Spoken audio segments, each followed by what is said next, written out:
Good morning, everyone. This is DGD204 Simulation for Games. We are on week 2, and as you can see in the corner there, this is the 25th of February 2026. So, last week we discussed what a simulation is, and we said a quick recap that simulation, then we moved on to games, but a simulation is basically representation of reality. I might not have said this one because I made a different entrance, right? But let's get it out of the way today. Simulation, basically, by the definition of the word, is a representation of reality. Okay? So we are trying to represent the reality, and what we do when we are trying to do it. Actually, let me put it here as well. A more loose definition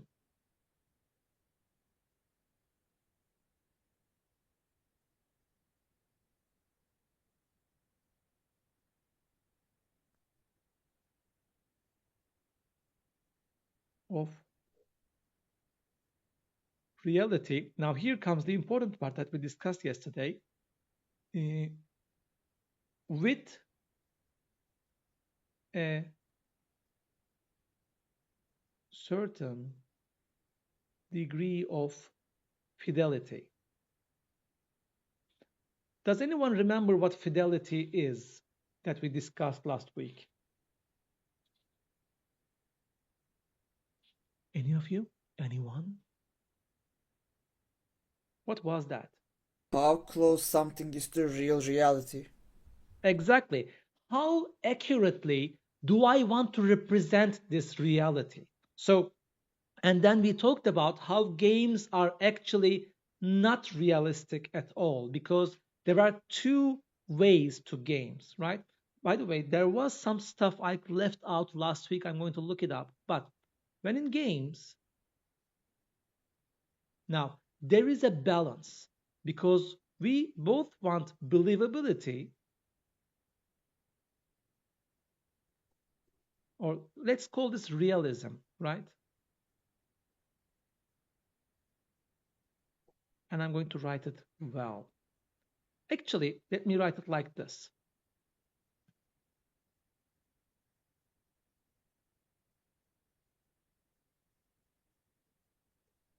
Now, one leg of the thing is realism because we want it anchored in something. Now, if you are at the very early stages of gaming world, gaming scene, you can just put an Italian plumber in a world with mushrooms and water pipes and make him collect coins and stars and get away with it. All right? That is not realistic at all. But back in those days, the game, I mean, if you do that today, you can still get away with it, by the way, don't get me wrong. But still, the simulation's realism matters a lot to people. But can you guess what is the thing that generally, we talked about this last week actually briefly, what is the thing that gets in the way of realism?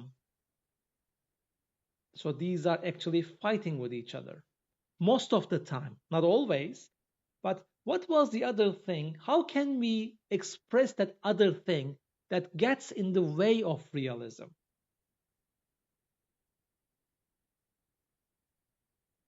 Do you know? Exactly, Atabak. Thank you. Fun. Because what's real is not always what's fun necessarily. And I gave you the example of a Minecraft block. Digging a Minecraft block in real life would take about 8 to 9 hours. Do you want to spend that time? Of course not. I mean, so Minecraft does not do a good job of simulating mining. But that's the entire point because we don't want that realistic simulation of mining. But what we are going for with these two, the balance of these two,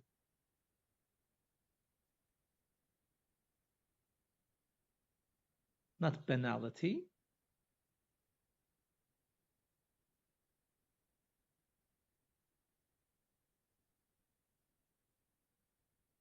to give the player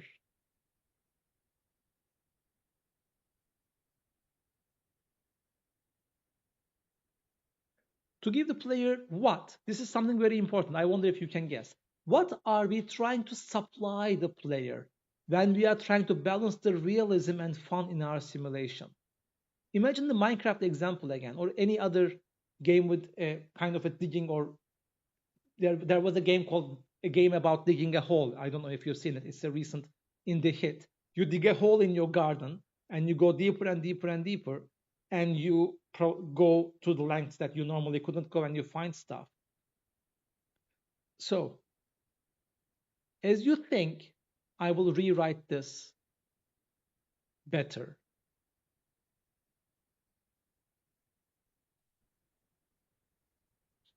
But you keep thinking, you can write it in the chat as well. We balance realism and fun in our simulation, in our game simulations.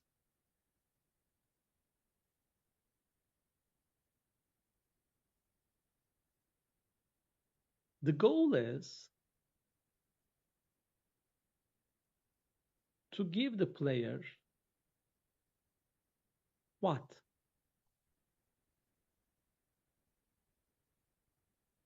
The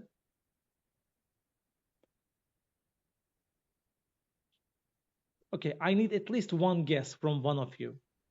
What are we trying to achieve when we don't experience is a very good, yes, Zeynep, thank you. Experience is a very good interpretation of it, but that's not the word I'm looking for. But yeah, inandırıcılık, believability goes into realism part of it, because we can make our game as real as we want, right? But we don't want it to be completely wacky and unrealistic, but we don't want it to be boringly real either. Immersion is a very close word, Ataberk. The feeling. So there is no capital I in English. Ignore that. You haven't seen that. The feeling of the simulation, of the game, of the reality that you are trying to portray. So here is the thing. We sometimes also call this the fantasy. This is a better term actually, but generally when we say fantasy, we either go into fantastic creatures, dragons, etc., and we then go into another part of human psyche that we don't talk with each other openly. But in this thing, fantasy is actually, you know what fantasy means? It actually means the dream, right? So this is the better word actually. We are trying to give the player the fantasy, all right? And this is actually something, fantasy of the, I don't need to continue this, because here is the thing. You are making a simulator game, right? Take that supermarket simulator that made millions of dollars. So if you can imagine for a second, if you had to operate a real supermarket, right, that would be a pretty demanding and boring job, not to mention all the worry that comes with it, because you have to balance supply of the things, you have to do customer service, you have to do accounting, you have to pay the bills. All of those things amount to, I mean, you have to be very passionate about marketing, being a supermarket owner, to actually do it for that much fun, right? But what happens when you fire up the game and start playing? You are given tasks, you are given mechanics to employ, and you see a number in the corner that is your bank account that is going up, that gives you pleasure, right? But the simulation there, I mean, what kind of a simulation do we have there? There are, obviously, the game itself is a whole simulation, but apart from that, there is no physics simulation. There is a very mild AI simulation inside, etc., etc. But it's basically resource management. And even you could say that customers buying stuff is some kind of simulation going on behind. But basically, what the game is trying to do is to sell you the fantasy of operating a supermarket. All the fun, none of the actual worry. Of course, you have to worry a little bit, otherwise, you won't play the game because here is how it goes. Now, when I say fantasy, I don't mean the power fantasy. You know that power fantasy games where you get so powerful that nothing can stand in your way. And some people like to cheat because of that. They like the power fantasy to the point that they will cheat in the game to achieve that, right? I don't mean that, but uh, when you have some kind of thing going on, right? You need opposition for it to be fun. Because if you don't have any opposition, if you go through the game systems just like that, if you don't have any challenge at all, the game will be boring pretty fast. I think you can agree with this. Any game that you have played, if the game goes, if the game gives you so many tools so fast, it might get boring. All right. So the game has to challenge you with systems, which means when I say fantasy, when I say fun, it doesn't mean there will not be any problems with the gameplay. Actually, when you think of the Souls-like genre, it will give you a lot of grief, right? It will give you a lot of pushback, the Souls-like genre. But that is not a simulation of a power fantasy. That is, do you know what Souls like games are actually simulations of in terms of player experience? Let's talk about that. When I say let's talk, it's not just me. You should talk as well. That's that's how the thing goes. I will even switch to full screen mode for you. Okay, let's start with a little bit. I mean, it's been 30 minutes already, but let's break the ice a little bit because you still seem to be a little bit shy. Who among you plays Souls like games? Okay, there's one person, there is 1.5% Tarek kind of wants to play, but she isn't exactly sure. They aren't exactly. I'm sorry, I might have made a mistake there. No worries. Uh, okay, great. Which ones have you played or are you playing in general? Everything. Everything is not an answer. I don't take that. I want specific game names. Okay, sure. Dark Souls 1, 2, 3, Demon Souls, Elden Ring, Sekiro, and there's also Lies of P. Okay, great. Because, for example, it might look like, oh, this guy plays everything, but I played the Surge and the Surge 2. And I haven't played any others because I artistically I don't enjoy this uh, how to say that I don't enjoy this edgish bücüş Christian imagery of things. So everything is dark and everything is nice. Embroidery on armor, they are doing stuff. I don't enjoy that. Okay, I don't enjoy Gothic Christian. Uh, well, how to say this? Japanese fetish of Christian architecture and stuff because you know the Japanese have such a fetish. Do you know where it comes from? Do you know why the Japanese are obsessed with the European American Christian specifically way of doing things? They got bored and decided to study Europe culture. No, they did not get bored. They got bombed by the US culture. And before that, Japan had never been defeated like that before. They never surrendered from a battle historically. And suddenly this force comes and bombs the living hell out of them, kills hundreds of thousands of civilians. It's a level of brutality even Japan hasn't seen before. Because, but Japan is really, really brutal in battle. I will tell you that they are the imperialists of the East.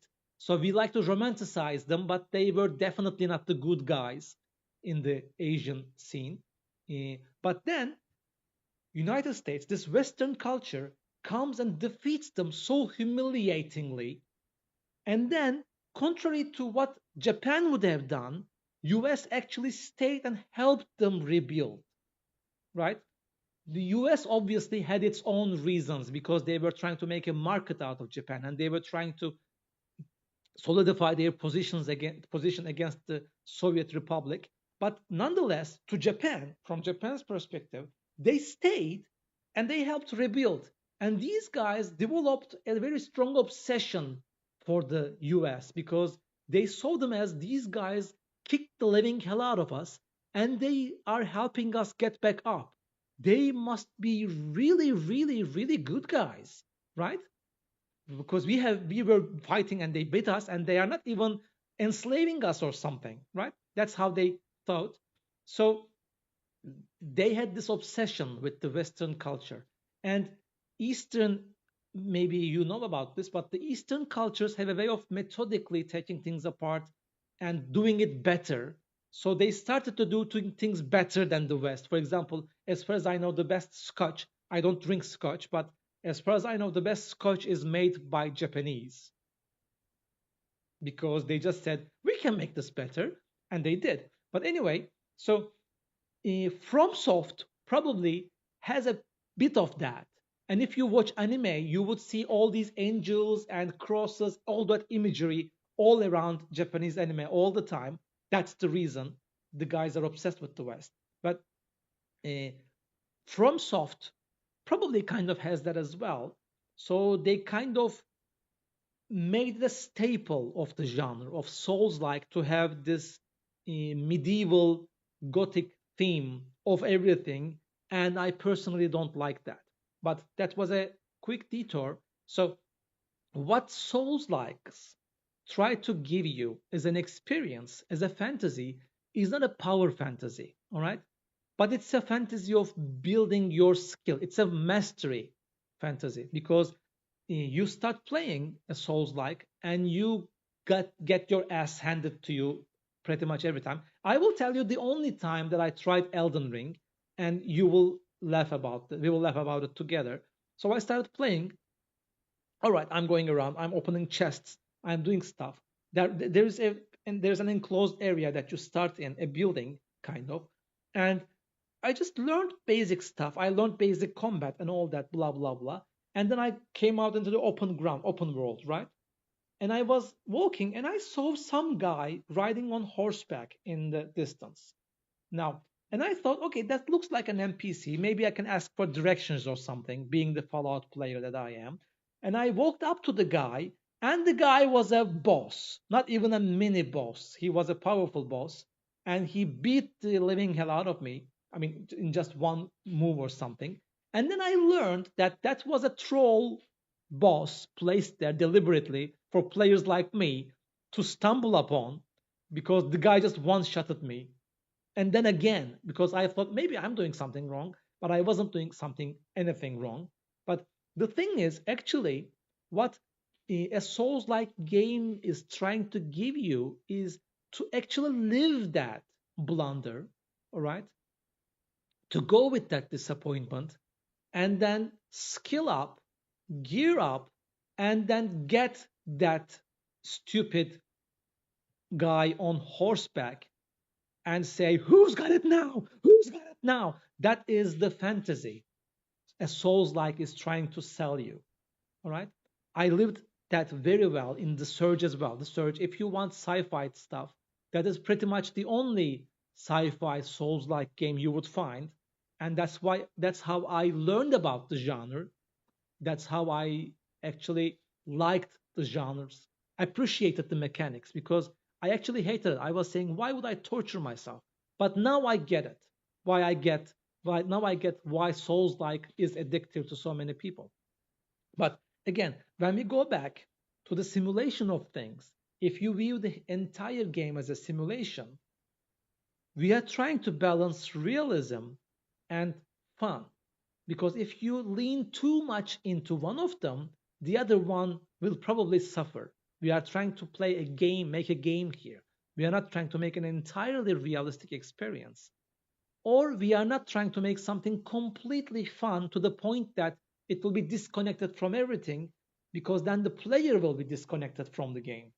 We need some anchor for the player to hold on to. All right, I'm inside a land.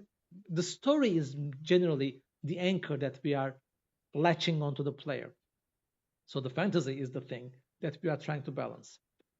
Eh, but this is the, how to say, from the game design perspective, right?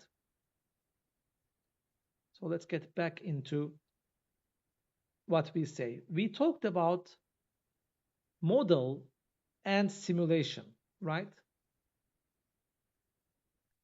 Any of you remember what they are? What is a model and what is the simulation? Now, I have to tell you, there will be a lot of confusion about this. So let me tell you real quick, sorry. Simulation is the general, nice mustache. Simulation is the general name we use for all these systems, okay? And then when we go technical, we have a model and a simulation as technical terms. All right? There's a distinction. Do you remember what they are? We must have gone over this. I must have told you about it. Otherwise, we wouldn't be here. Any of you remember what they are?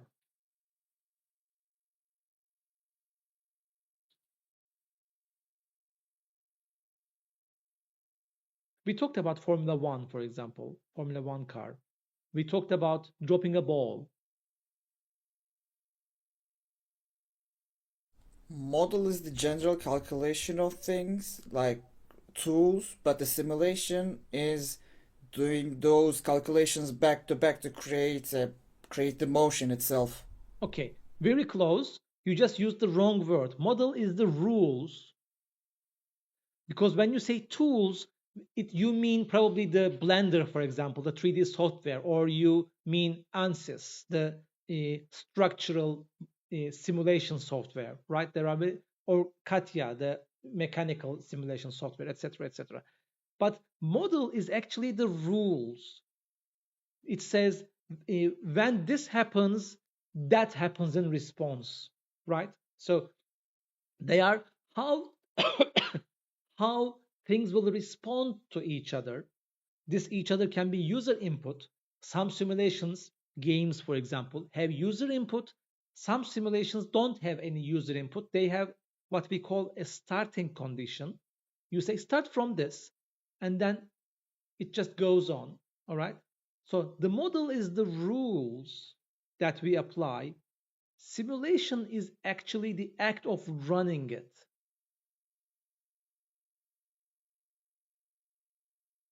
So one question I will most definitely ask you in the midterm is, what is the difference between a model and a simulation?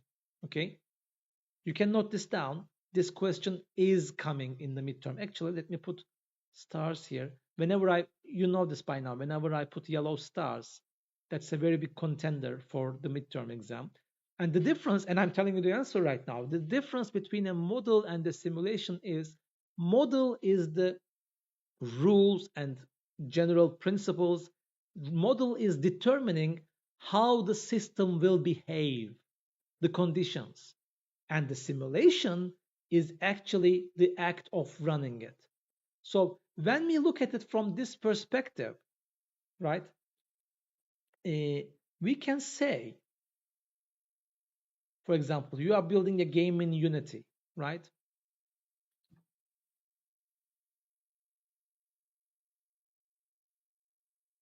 Building a game in Unity.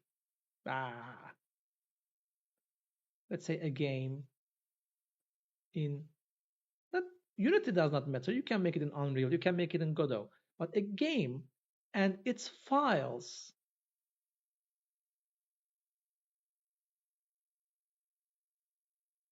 are the model when you think about it, right? Because they are the basic rules, the mechanics of the game, for example. And then when the player runs the game,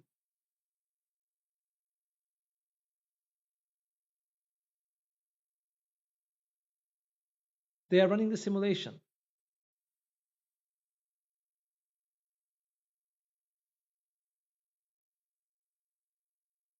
Right? So here it is. Simulation is actually running the model. When you start iterating on the model step by step by step by step, generally over time, we run it over time. That is the simulation itself. Now, inside the game, I can have other simulations, right? And today we were going to talk about physics simulations. I will go a little bit into it. I will tell you uh, what needs to be known about that.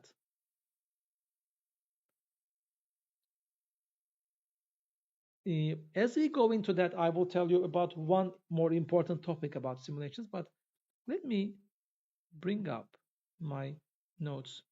Let me first find my mouse. This mouse has an interesting property. It is wireless, but in order to conserve battery, I guess, after a certain time, you don't use it, it just shuts itself down.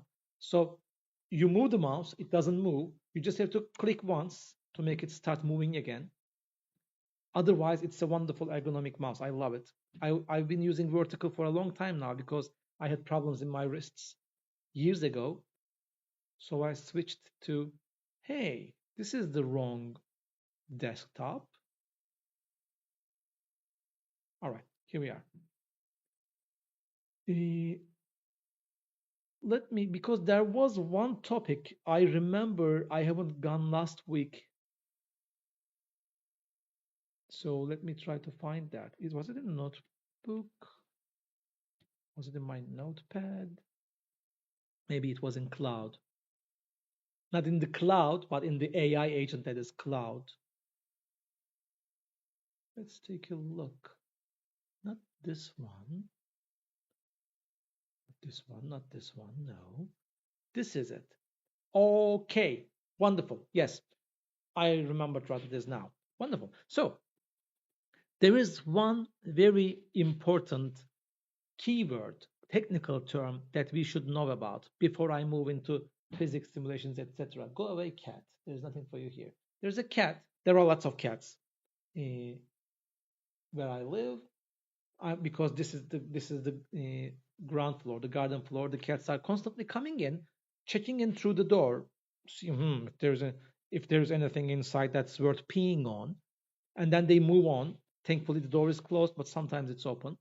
So the word is state of a simulation.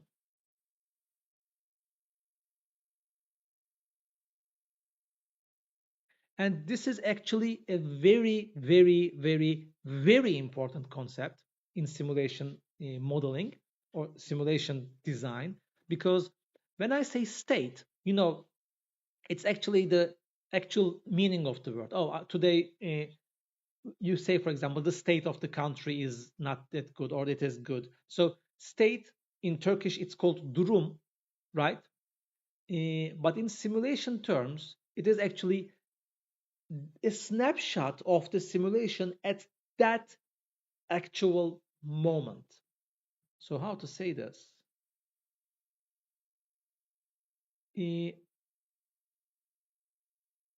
Let's call this a snapshot. But I know this will come back to bite me in the ass because when I ask about it in the midterm, you will all just write snapshot, snapshot, snapshot, and you will forget about the rest. A snapshot of the simulation.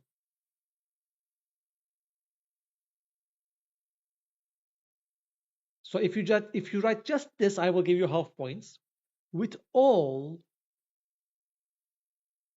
its parameters. What does parameter mean? Parameters and yes.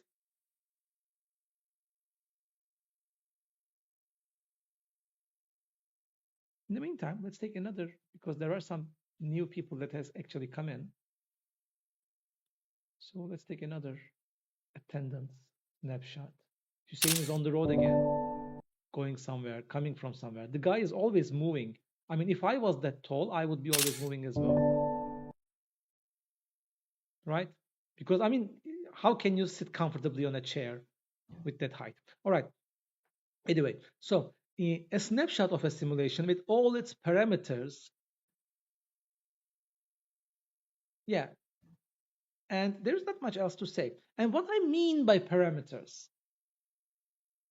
now, here is the internal thing about a simulation because it's very easy to say, oh, I'm running a physics simulation. But what do you think I'm actually calculating when I'm running a physics simulation? So think of your physics classes back in high school. It might be painful. I'm sorry if I had to take you there. But imagine you were told to design a physics simulation. You are a simulation designer or a developer or something, and somebody told you we need our own custom physics simulation. What do you think would we need to calculate or track regarding the objects?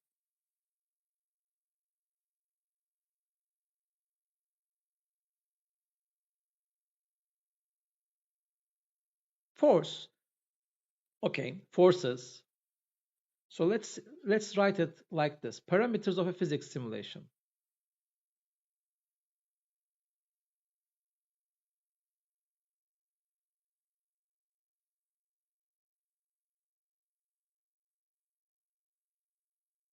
What could it be? Force. What else? Gravity. Good. Gravity, unless you are changing it, would be a constant, right? But if you are making a physics simulation where you are changing the gravity, that would definitely be a parameter. Okay, that this is a parameter actually. What else can you say? Let's imagine we have a red ball, all right, and we are throwing it. That is the physics simulation. Let's say it's going to hit a wall or something, and we want to simulate this. What else would we need? Momentum. Momentum. There's one more thing. Okay, wait, great. And for example, we don't need weight actually, Ismail. That's very good. But we need the mass because I can derive the weight from these two already, right? I can also separately calculate the weight. But if you have used Unity, in Unity physics, you don't have weight, you have mass because mass is the thing that actually matters.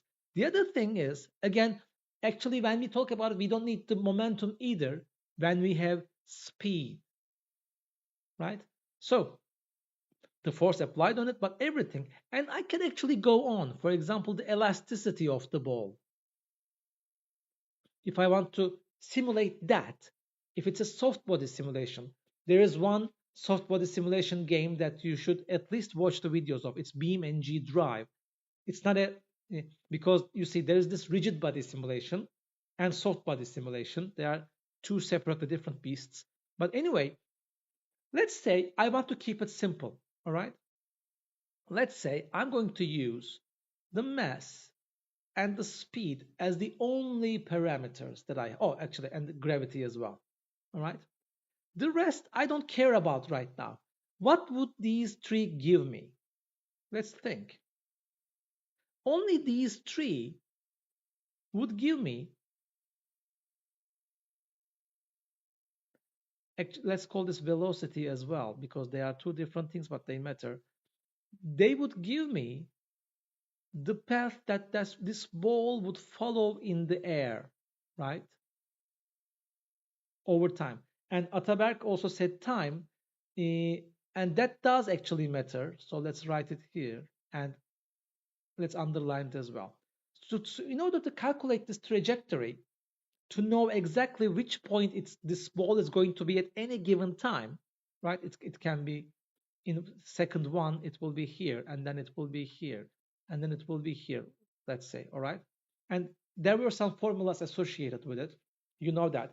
But at any given time, let's say the ball is here, right?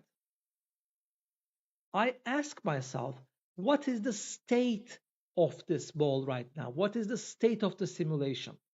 And state is actually the values of what I am using in the simulation at that moment. Does it make sense what I'm telling you? So I can explain it better like this, for example.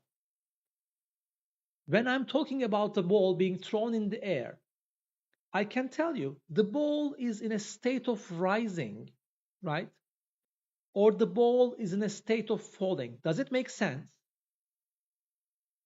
So this is one state, this is two different states that I can have in this simulation. I say it's a state of rising or it's a state of falling. But then you can ask me, but sir, what if when the ball is exactly in the middle here, when it is neither rising nor falling? Because there is one very tiny moment there where the ball is just hanging in the air before it starts falling back down. Oh, then I need another state if I want to uh, if I want to simulate this accurately. I will need another state, and I will show it like this, right? But I can tell you from another standpoint, from the vertical standpoint, I have three states: the rising state, the hanging state, and the falling state. Does it make sense? All right. But from an horizontal standpoint, the ball has only one state, going right. From that point, when I look at it horizontally, the ball has only one state. It's going right. Now, when I'm combining these, I can have this state, right? This and this one. I can have this state, or I can have this state. Now, if I had the ball moving in horizontally left or right, I was going to have these states as well. Right? Does it make sense? So now let's apply this to even a smaller portion. I can say the ball is not just rising, it's rising with this speed. All right? The ball, the mass is always the same, the gravity is always the same, but I can say the ball is rising with this speed exactly up and this speed to the right. So what does that give me? It gives me almost infinite states here. Does that make sense? So state is actually the parameters of a physics simulation at any given time.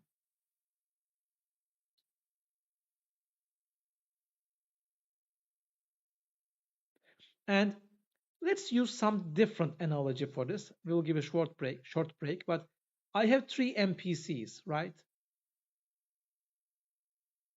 These are AI NPCs and they are doing stuff in my world. I put them in a level. Let's imagine this is something like The Sims or RimWorld, some world simulation where there are NPCs with AI that are operating and I don't directly control them, right? Let's think about the parameters. What kind of parameters do you think I can? Of course, I don't know what I'm simulating right now, so let's get creative.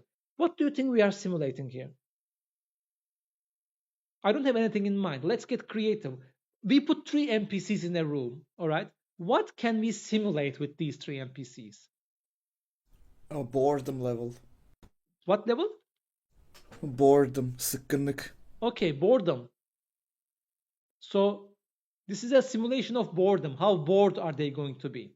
Or this can be a fighting simulation. I might want to see which one will win, right? Or this might be a social simulation, for example. Maybe they're going to talk, all right? So boredom is a very abstract thing. So let's skip on that. But for now, we can go with a fighting simulation because that has action. We can all quite understand what's going on, right? So in order to simulate their fighting, what should be my parameters? Anyone? What should I keep track of to accurately know what's going on in this simulation? Come on, you have some ideas. Health, stamina, Health, stamina. What else? Attack power. Attack power. Yeah. Okay, that's called strength because they are fist fighters, right? They are, or actually, we can actually keep track of their weapons.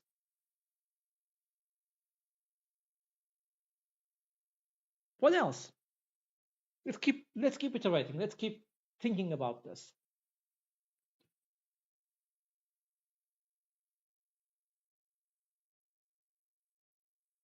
Attack speed, yes, that would I will skip that. That's a very good. If we want to go granular, that's a very good addition. Let's write it down. Attack speed, or let's call this dexterity. Armor. Okay, if they're wearing any. What else? Keep it coming. Aggressiveness. Sorry, Aggressiveness. aggressiveness. Okay, because some of them might be reluctant to fight. That's good. What else? Keep it coming. size. Size. All right.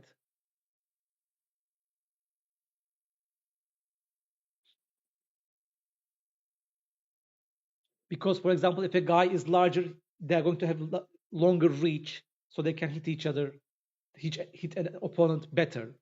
What else can we have? Age, okay, but I would argue that age would be reflected in their strength and dexterity and health and stamina. So age would be something that covers all of them, and I would say age is just a number. You know the cliche. But in this sense, yes, age is just a number. It makes sense.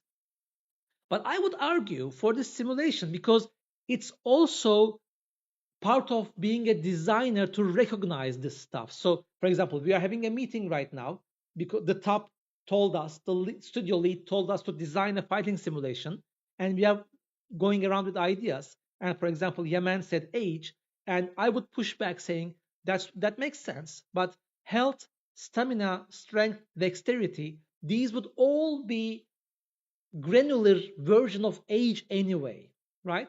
So it's important to recognize all of this as well. But let's keep it this way. Oh, that's good. Look, that experience, that makes sense. That's right, experience. Fighter experience, right? Let's call it skill.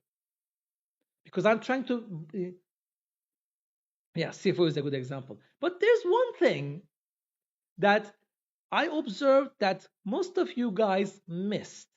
A very crucial part of the simulation. Alcohol level. Yeah, possibly intoxication, because if you're playing Witcher, it matters. But I'm going to take a break, but I want you to think about this. There are actually one very crucial thing that you have missed. That being said, let's take a 5 minute break. You marinate on it, think about it, and then we will be back and I will tell you what it is. Or hopefully you will tell me what it is. Progress. Okay, welcome to part two, and we were discussing a fighting simulation, and I was asking you about what crucial part of this simulation you could have missed, because we have health, stamina, strength, weapons, dexterity, armor, aggressiveness, size, even, and skill. But when you look at the definition I gave you, and three NPCs in a room, you actually missed something really important. What do you think it is? Yeah, is alive is that might probably be the most important one. Actually, it is, but I would argue we reflect that in health. So if it is zero or below zero, is alive is false. Okay, so let's not use anything redundant. But for the sake of the simulation, we might want to use that. Do you want me to tell you what you missed? You missed.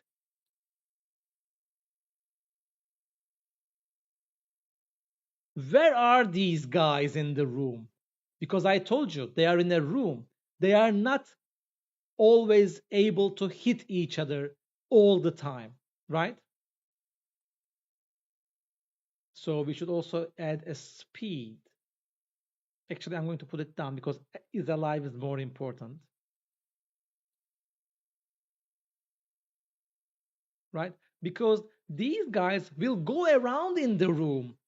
Maybe they will try to avoid each other if their aggressiveness is low. Maybe one of them will stand back and wait for the other two to fight it out and then try to finish off the wounded victor, right? That's something I always did in Mountain Blade, for example. Let them fight it out over there, then go there and kill whoever is left. But again, position is something very crucial if you are doing a combat simulation. And I would also say orientation, which way they are facing, could be important because if I'm facing this way, I cannot hit behind me, right? Because it will take time to turn around. So let's say orientation. Because this could also include falling down, right? Anyway, standing up. But when you look at it, we said a basic combat simulation, but look at all the parameters that we are tracking all the time, right? And if our simulation is running at 60 FPS, and it is FPS bound, hopefully not, but for the sake of simplicity, every second we calculate these 60 times, right? So we were talking about the state of a simulation. The value of all these, let's see how many we have counted. 1, 2, 3, 4, 5, 6, 7, 8, 9, 10, 11, 13, 14. 14 parameters, right? And we are calculating this. Let's say not 60, but Unity, for example, has a default 50 frame per second physics calculation. It's independent from the FPS that we know. Because do you know what happens when you tie FPS to physics? Do you know what happens? Everything can slow down or like speed up depending on the FPS. Yes, and if you have planned well, you try to work around that with delta time. But the thing is, now normal game simulation goes like this: I calculate the frame, I display to the player, I calculate the other frame. Sometimes it takes a longer time, sometimes it takes a shorter time. But generally, this is so small that the player does not notice the difference. We experience the average FPS, right? So in olden days, 30 FPS was good. It is no longer relevant. These days, 60 FPS is what we want to have if we want to experience a game fluently. And of course, competitive FPS players are nuts. They go all the way to 200, 300, blah, blah, blah. But human eye actually doesn't need that. So let's get rid of that. But what physics requires is stability. Because if you are, we are talking about physics calculations right now, but it is actually good for any simulation. Especially when you are in physics calculation, you want things to be the exact same step every time because you are calculating speed, you are calculating velocity, you are calculating forces. And even if you account for the time difference, longer or shorter times, it creates a mess very easily. It becomes erratic. It doesn't act how normal things act, right? So in physics calculations,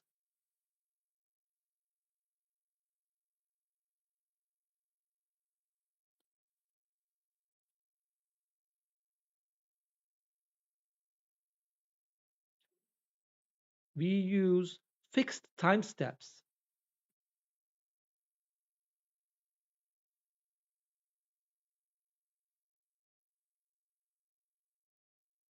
because otherwise the simulation can get erratic. The simulation can be erratic and misbehave.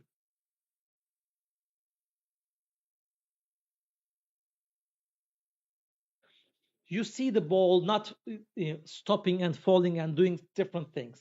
But this is important. In physics calculations, we use fixed time steps. Okay? Why? Because if we use changing steps, the formula kind of break down on us. All right? And in Unity, as an example, the fixed time step is 50 FPS. You can change this. All right? But in a simulation, maybe Minecraft players have heard of this. Each time step is called a what? Tick. Great, thank you. Is called a tick. It comes from the tick tock of a clock, right? The clock ticks. And it's completely up to you. You can run a simulation once per second. You can run a simulation 50 times per second. You can run a simulation even denser than that. It completely depends on what you want to do with it. All right? In a high octane combat simulation, where even milliseconds would matter regarding a fighter's life and death, 50 FPS sounds nice. If I am simulating an entire country, for example, you are playing Civilization, right?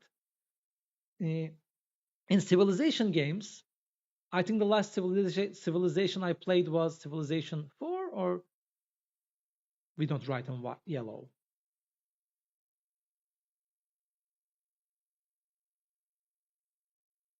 Civilization games, for example, it's turn-based, right? So technically, every turn is a tick of the simulation. Does it make sense? Because I give my orders, I give the input, and the game runs what the computer is doing, what other nations are doing. So it's basically a tick. And then I give my other input, I put my units, I do things, and the game calculates what happens again. So it's another tick, right? So when you start out with Civilization, at first, at least this is how I remember when I played Civilization 2, etc. At first, the time step is 100 years. So every enter you press to end the turn advances the time by 100 years, because not much else is happening. Humanity hasn't advanced much and it is slow. But at the end, towards the end of the game, each tick becomes 1 year, right? And during the ages, I think it changes to 50 years, 20 years, 10 years, I don't remember. But you start out as roughly every tick becoming 100 years to every tick becoming 1 year. Maybe it even goes down to week or month level. I don't know. I haven't played the latest games. But see this. In a combat simulation, I can run 50 steps, 50 ticks per second. In a strategy game, I can run 100 years per tick, right? Every tick I may run 100 years. This tells me the ideal tick length is very much based on what I am trying to build. Does it make sense? It can even be changing. So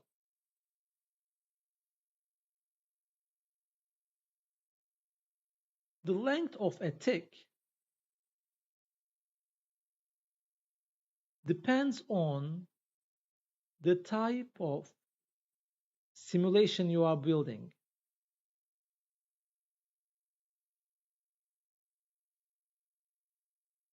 And it doesn't even mean, oh, if it's a physics simulation, it has to be 50 FPS. Because imagine I'm running a physics simulation, but on a universe scale, right?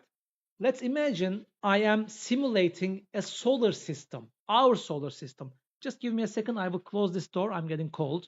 I'll be with you.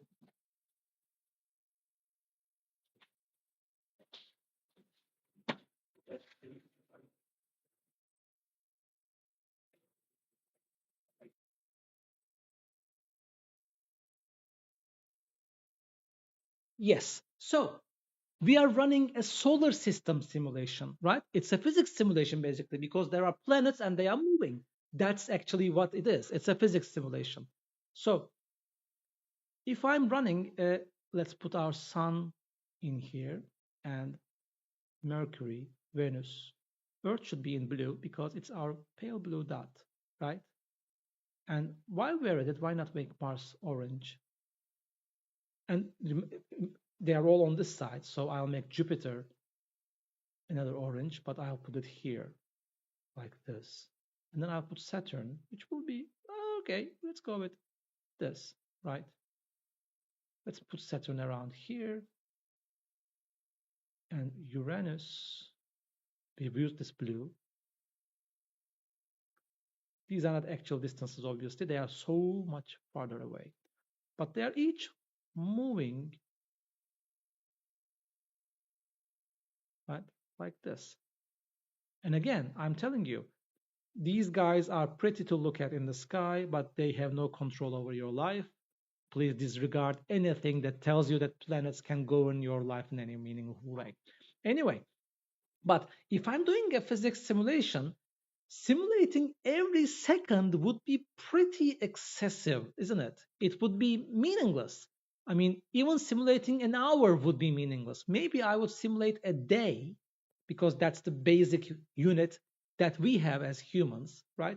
So simulating a solar system on a day, one tick equals one day, makes sense, right? But if I'm simulating a galaxy where there are solar systems inside it, so let's make it a spiral galaxy, right? Here I can make one tick, maybe 1 million years. Because that's when I will see meaningful change in the simulation. Here, if I just tick every second, I won't see anything meaningful changing from 1 second to the other. It will be too much resource and also unnecessary resource, right? Because we have resources, we have to know what we are spending things on. But again, if I'm building a crash simulation, okay, let's take these for the sake of conserving space. This is Jupiter now. Now,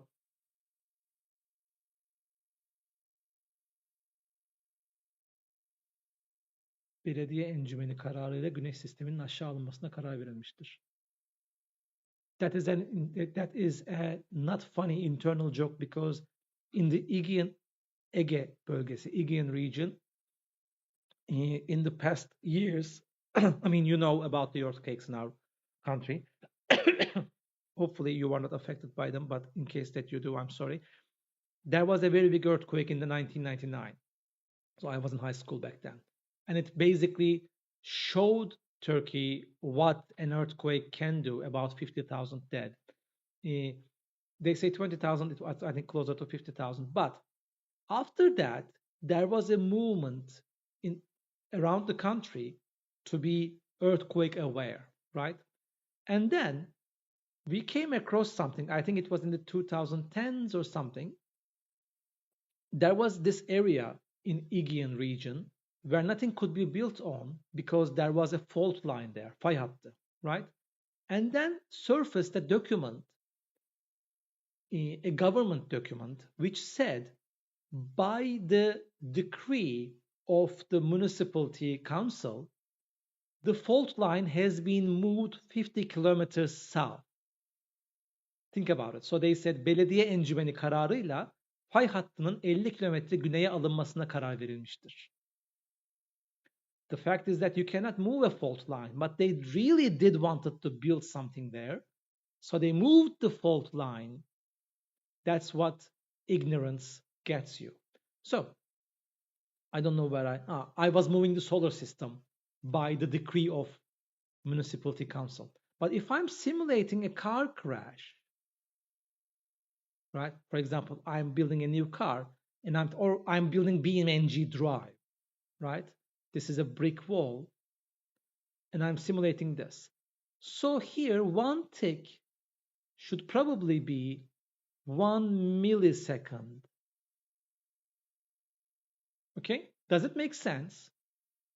The gist of the thing is, a tick is a single step of calculation in a simulation, and how long it is, what kind of a time it represents, is dependent entirely on what you are building.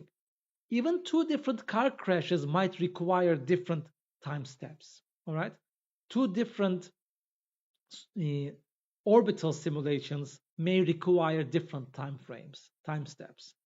But that is the gist of it. In Unity, it's 50. You can change it if you want to be more granular or if you want to be more loose with it. But coming back to what I have been telling you, the state of a simulation then is the value of all the parameters of a simulation in a given tick or a given time step. Does this paint a good picture for you now? Is it clear what we are talking about? Anything you could not understand and would like more clarification on? Because this is a very important thing in simulation design. As I said, you will have to decide on your parameters. Because, for example,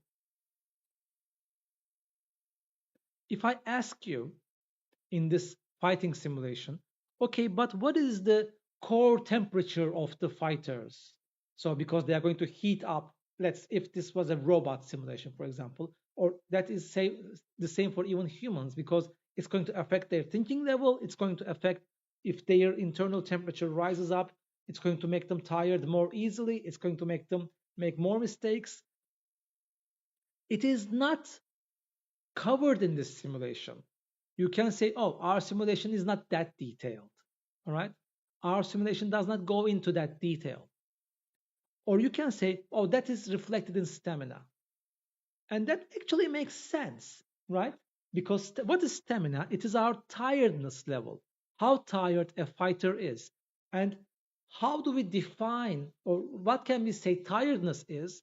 It's the combined parameter of how hot you are feeling at that moment, how clear you are thinking at that moment. All of them, I can bring all of the performance of a fighter and say this is the stamina level.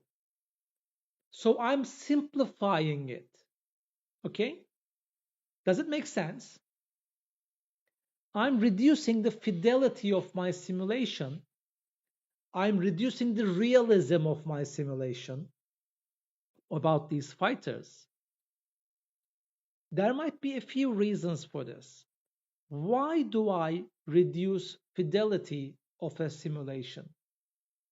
I can think of 3 reasons. What reasons can you think of? Let's write it around here.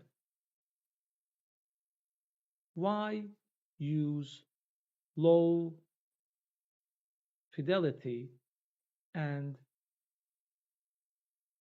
sacrifice realism? Why do you think?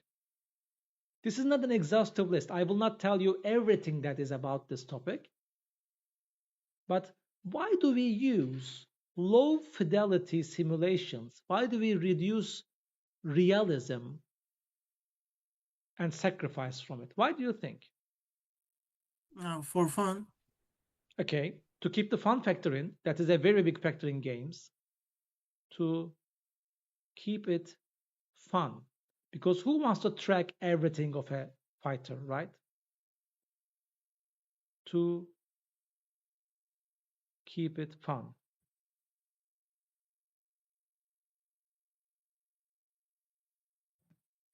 Exactly, Zeynep, to reduce the amount of calculations.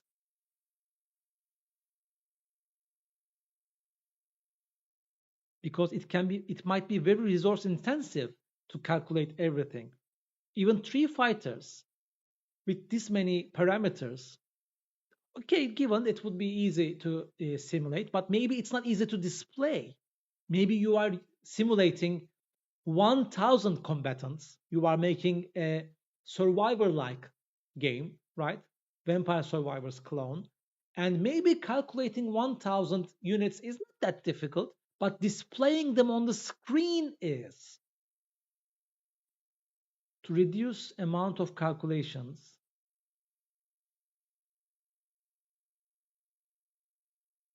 what else can it be? To make it more epic, obviously. But what I will tell you is to keep it manageable for the player.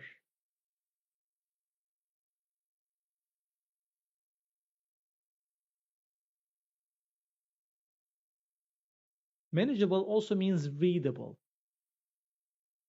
I can just look at one stamina bar and decide whether I will attack or not, right? Whether I can attack or not.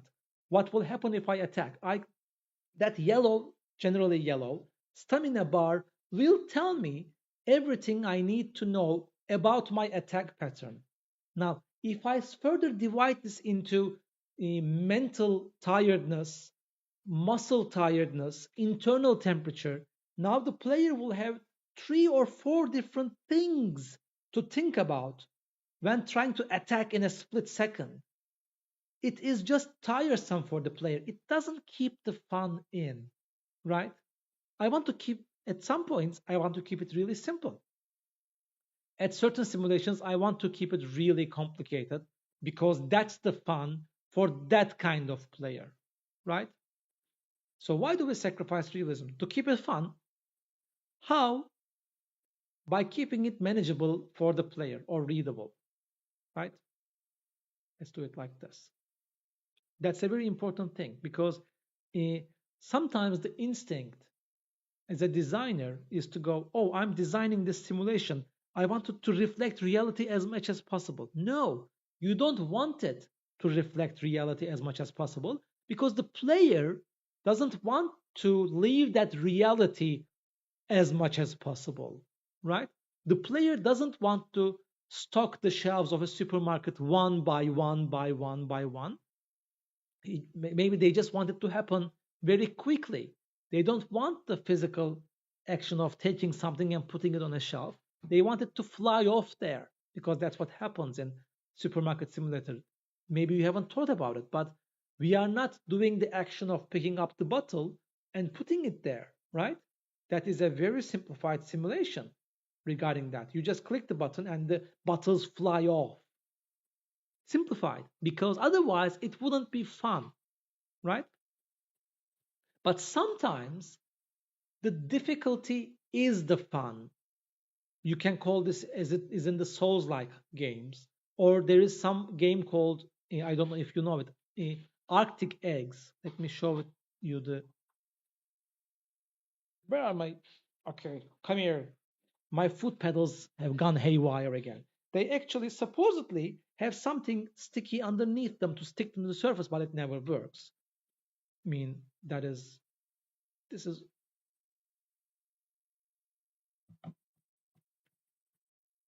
because in Arctic Eggs, actually, let's watch the trailer. Let me share the screen with you.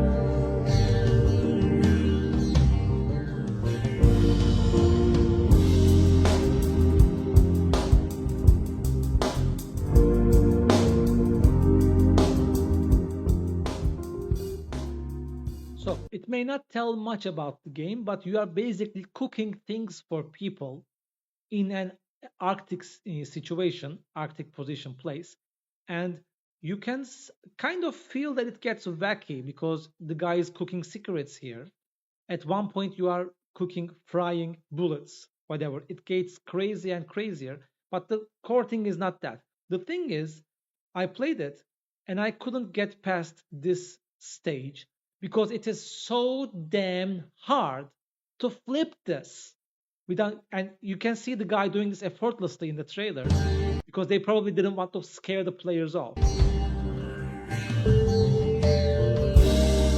That flick of the wrist, if it was in any other game, it would be just press of a button, right?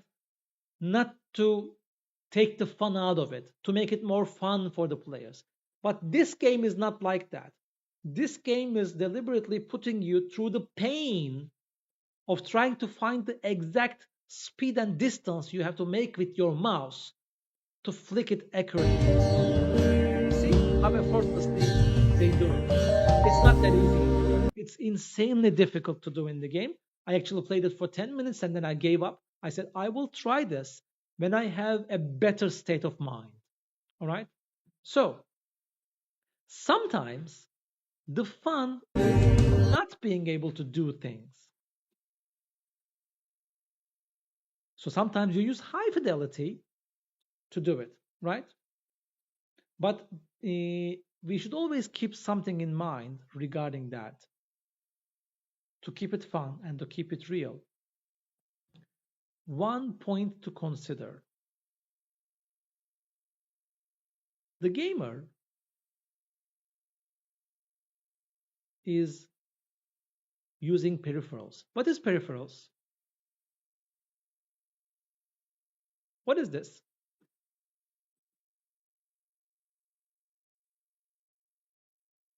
It's a mouse, it's a keyboard, it's the devices that you use to interact with the computer, right? It's a controller, it might be a touch screen.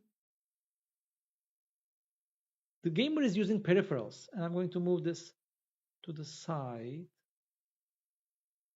like this.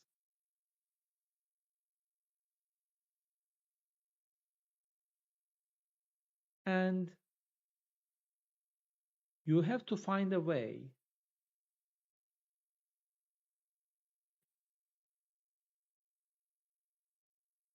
to simulate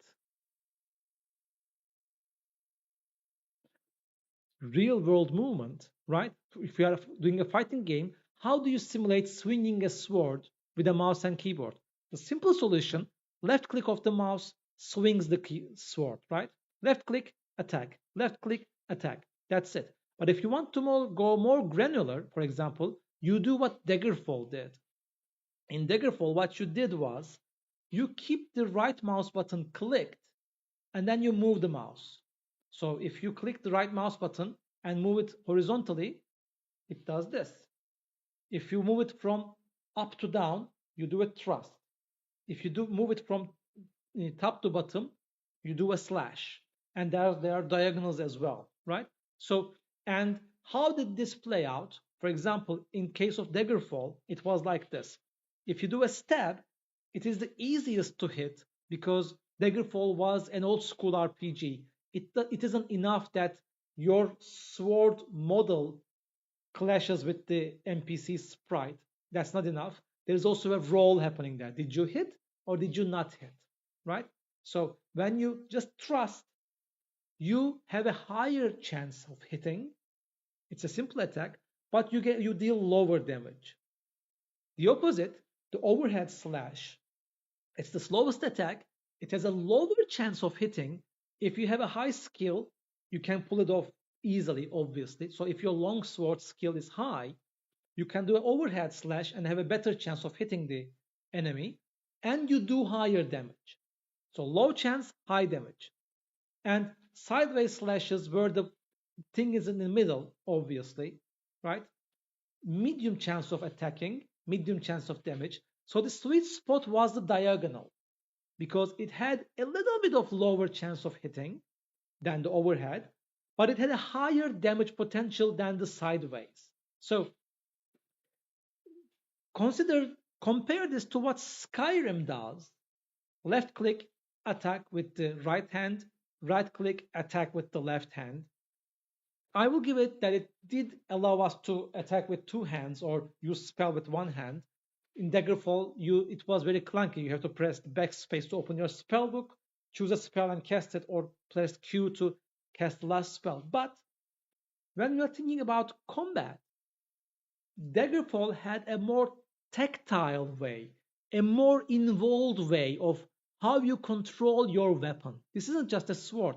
Any melee weapon, I mean, Daggerfall is a medieval game. So you have a bow and arrow, you right click to draw it, and then you aim. And for example, it had the stamina thing there because you right click and you aim, but you cannot hold it indefinitely. The more you hold it, the more you get tired and you have to your aim scatters, right? It has that. So if you get quick shot, you can just shoot them. Anyway, so the amount of fidelity, again, depends on what you are doing, but you have to keep in mind the gamer is using peripherals and you have to find a way to simulate the action using these inputs. And the example I gave you, for example, actually, let's wait a second. What's going on with civilization guy here? You are completely out of your element, sire. What are you doing here? You belong in this. And let's get you guys in a nice box of yourself and separate things like this. And actually, let's label this so that you know, actually you know, but people who haven't attended the class and looking at this later know what we are looking at. Different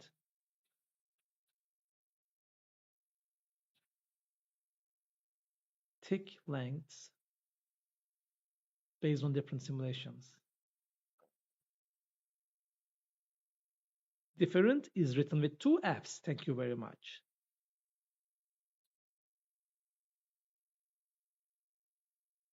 All right. So this is also an important thing, and this is something very nice to ask in the exam, right? But the thing to consider is this, right? So our players, we are simulating things for them. They are going to give us input, and we will update our simulation. This might be movement, this might be combat, this might be climbing, anything. How do you simulate that experience? Actually, I'm going to show you something different.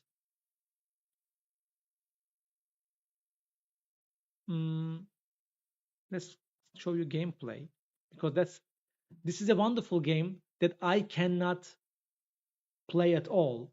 It's a skill issue. This is called White Knuckle. And if it's Markiplier, okay, we know the video will be good, right?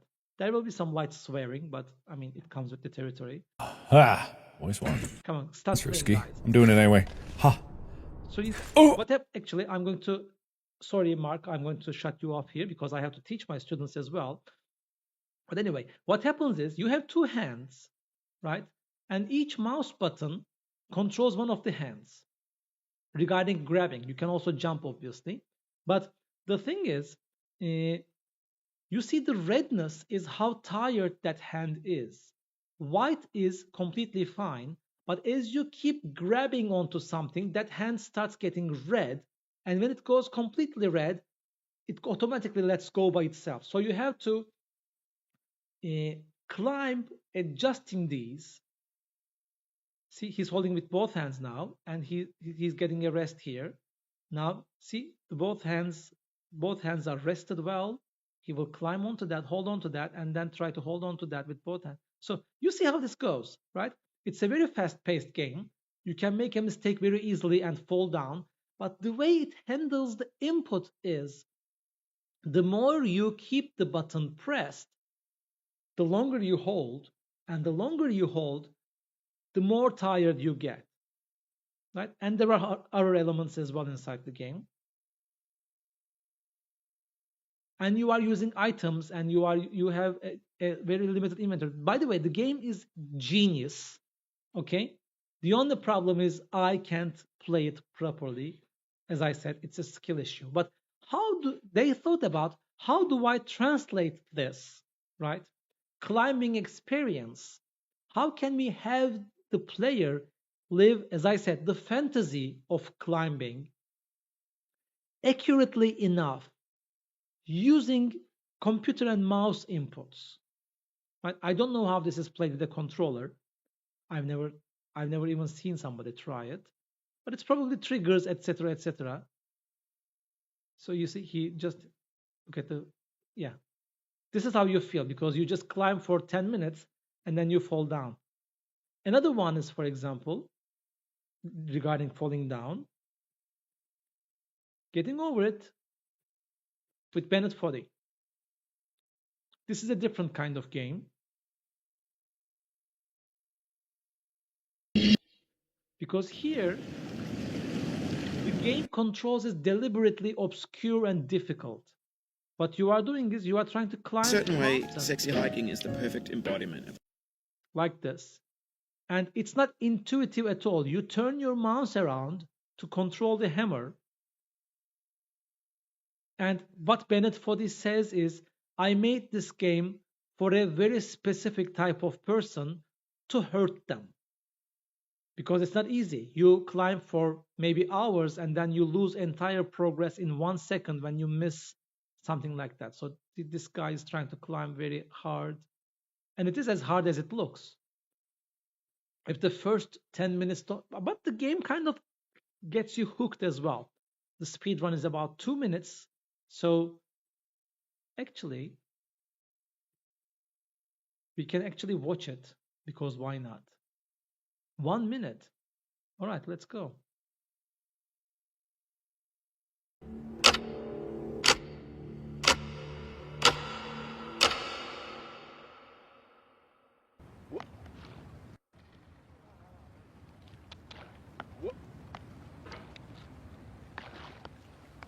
They modded the game. The guy is not black like this normally. But obviously, since it's a speed run, it's not a performance mode or gameplay mode.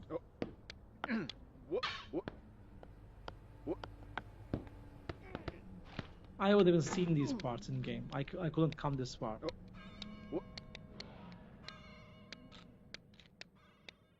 And they make it look so easy. But it's almost over already.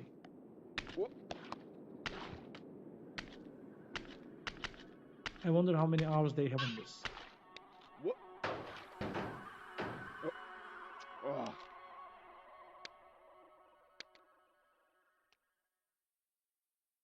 Yeah. Oh, of course they're Asian. That makes perfect sense. Okay, so, but how do you translate that, for example? And then there is this, actually,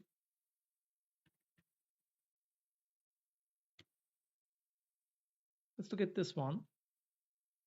Because this is the other end of the spectrum. Remastered, okay. Let's go to the Hydra battle. Because that's the first time we encountered this. Where is the Hydra battle? Here it is.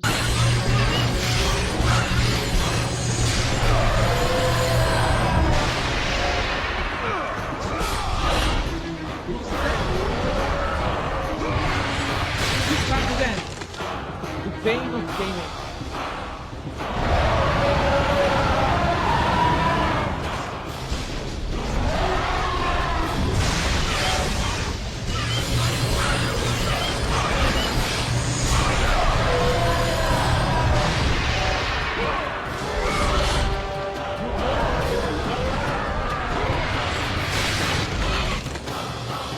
So what Sony thought doing was, how can we simulate this wonderful feeling of beating this thing up? And the obvious response was just make the player press the button again and again and again and again. It was a very difficult thing. What I would do generally is check pick up the controller, leave this stance, and just start doing this with a finger and then get back. That's what I would do. But anyway, so we have to think about this. How do we give the player the fantasy of doing this action, right? And that, in the sense, is how we will deal with this. Now, what we have covered today, there is still something I want to tell you about physics simulations, but we are going to push it to next week. As I said, I'm taking this a little bit easy before the midterm. Next week, we will also go into machinations, by the way. I will have it figured out how the academic system works. But what we looked at very important things, actually. So model and simulation difference is there. But we talked about the state of a simulation. And if we do a quick recap, a state of a simulation is the snapshot of the simulation. Now we can update this, right?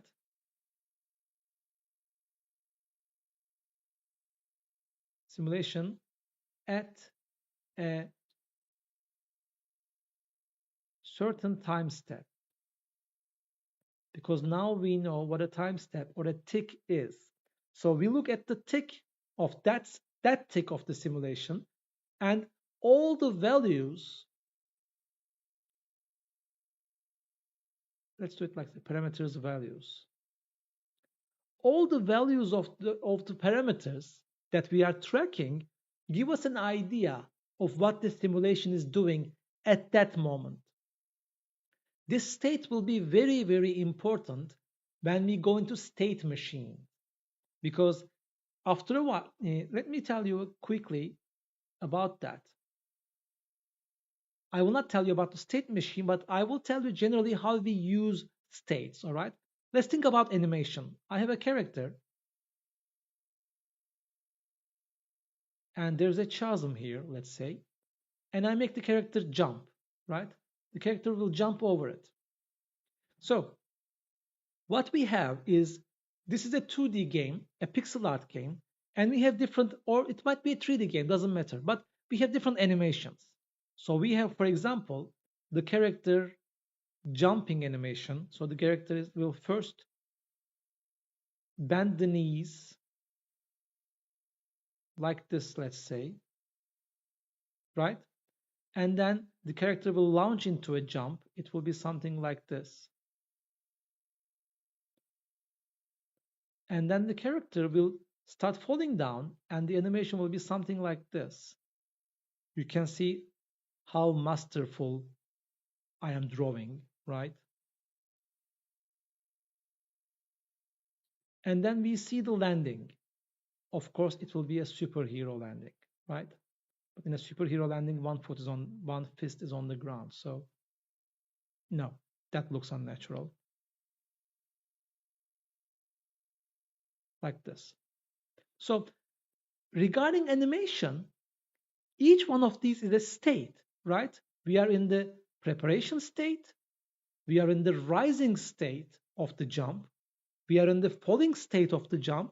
And we are in the landing state of the jump. Now, I have to know my parameters in order to decide which one of these sprites I'm going to display. So I must know what state my jumping simulation is in. Does it make sense? Anyone? So when I say, for example, that while my speed is positive vertically, hold on a second, wrong button. Let's make it orange. While my speed is vertical, positive, they got, okay, let's move this down here. When my speed is positive, I will be in the rising state of the jump animation. When my speed turns negative, I will go to a falling state of the animation, right?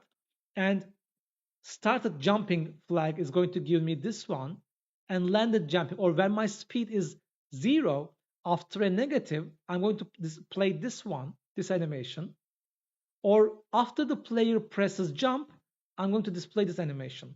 Does it make sense in your mind how I'm going to structure this, right? And these are all states of my animation. So my animation, jump animation, is actually a simulation of how a person would look in case of a jump. And my state of the simulation dictates my state of the animation. I hope it makes sense, because that's where we are stopping for today. All right. I will be able to work on the class this evening. Last week I couldn't, which created a cascade of events which made me not be able to update anything. But this evening I will work on the class, which means this evening I will upload both weeks and both weeks' whiteboards on YouTube and Classroom respectively. And I will hopefully give you something to read or watch. Again, some light amount of reading or watching for next week. And next week we will actually start using machinations. I will give you a brief introduction and we will go over what we can do with it. So we have a lot of ground to cover. All right. See you. Take care and go play some games. Görüşürüz hocam. See you later.